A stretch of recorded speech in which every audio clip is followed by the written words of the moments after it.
రద్దు చేస్తామని చెప్పి ఈ బీజేపీ వాళ్ళు అన్నారు. అయితే ఒకటి ముస్లిం సోదరులారా ఆలోచన చేయండి. రాజశేఖర్ రెడ్డి గారు ముస్లిం రిజర్వేషన్ ఇచ్చారు. ఏ ఒక్క నాయకుడు అంతకుముందు ముఖ్యమంత్రిగా ఉన్నటువంటి ఏ ఒక్క నాయకుడు ఇవ్వలే. రాజశేఖర్ రెడ్డి గారు ఈరోజు ముస్లింల్లో ఐఏఎస్లు అయినారు, ఐపీఎస్లు అయినారు, అనేక ఉద్యోగాల్లో ఉన్నారు, రాజకీయాల్లో ఉన్నారు. 50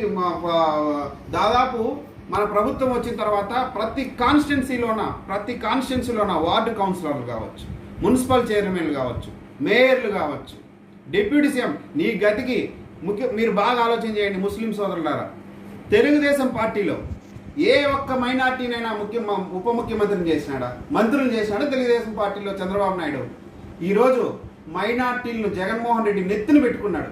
ఎస్సీ, ఎస్టీ, బీసీ మైనార్టీ వర్గాల్ని నెత్తిన పెట్టుకొని చూసుకుంటున్నాడు. ఎందుకంటే ఆయన సమన్యాయం చేయాలనేటువంటి ఆలోచన ఉన్నటువంటి నాయకుడు. ఈరోజు ప్రతి ఒక్క ఇవాళ వస్తే 4% రిజర్వేషన్ తీయేస్తామని అంటున్నారు. ఖచ్చితంగా దాన్ని కూడా ఖండించిన చంద్రబాబు నాయుడు.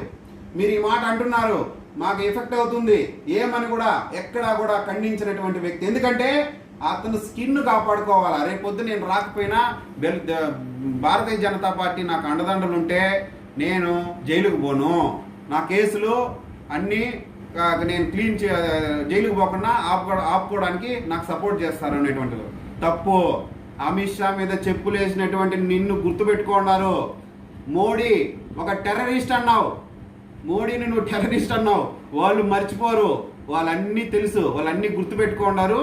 ఖచ్చితంగా నువ్వు వాళ్ళతో కలవకపోయినా నిన్నైతే వేయడం, వాళ్ళు ఖచ్చితంగా నిన్ను జైలుకు పంపడం ఖాయం. ఇది మాత్రం పక్కా.